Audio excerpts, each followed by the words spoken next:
Ini yang lebih seru. Ya, Pak SBY bayar utang itu 1.840 triliun. Selama pemerintahnya 10 tahun itu bayar Ya, utang 10. 1.800 triliun. 1.840 triliun. Oke. Pak Jokowi bayar 5.323 triliun. Wow. Nah, Hampir jadi 3 kali lipat. ya 3 kali lipat, 2,8 kali lipat. Maksud saya, Mas Budi, selalu kita terjebak dengan apa? Framing dengan hoax yang seperti itu yang dibuat orang-orang untuk membodohi masyarakat kita. Itu nggak baik. Karena negara ini tidak bisa diurus secara putus-putus kan. Iya, iya. Dari zaman Soekarno punya utang ke Soeharto, Soeharto ke selanjutnya lah sampai sekarang. Emang bisa dibilang, oh utangnya Soeharto suruh Soeharto aja yang bayar gitu, bisa gitu. Ya kan? Oh yang makan kita semua juga gitu kan.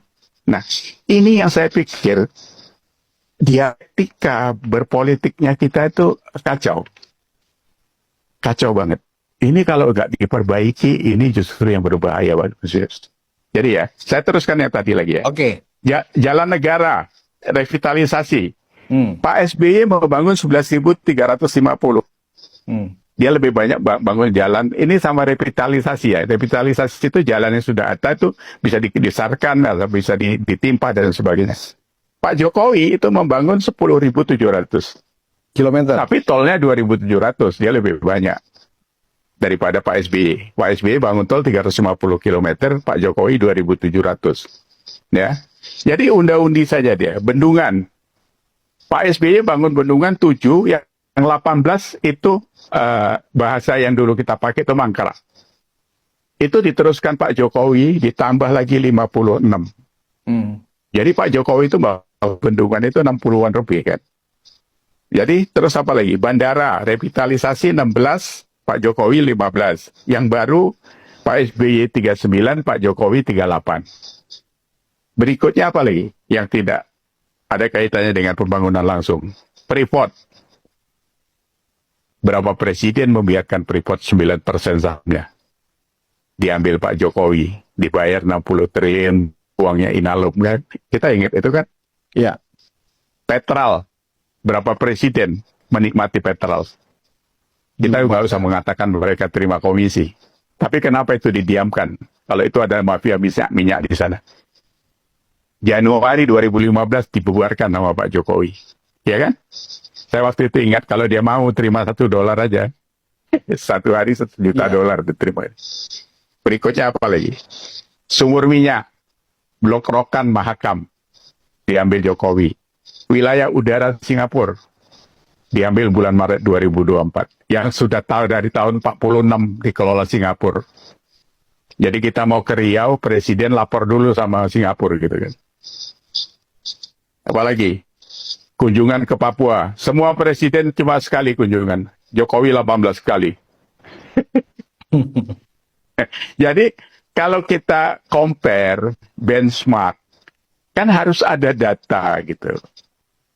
Jadi kalau tidak ya kita ribut yang seperti sekarang ini, Mas Budius. Kesimpulan Ya, Pak Iyas dari indikator-indikator makro antara 10 tahun SBY dengan 10 tahun Pak Jokowi tadi ditambah dengan misalnya infrastruktur dan kemudian ada juga penekanan kepada perhatian yang sangat khusus kepada Papua ya.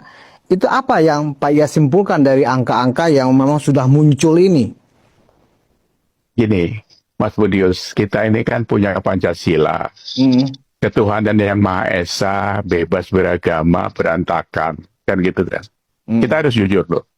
Minoritas itu nggak punya ruang gitu kan. Selalu diganggu. Ini soal ponpes sebentar aja udah ribut gitu kan. Yeah. Terus apa lagi?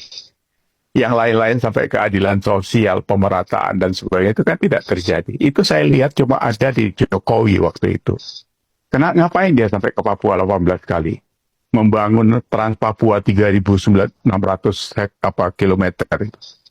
Ya kan? Memotong subsidi BBM kita supaya bisa mensubsidi Papua.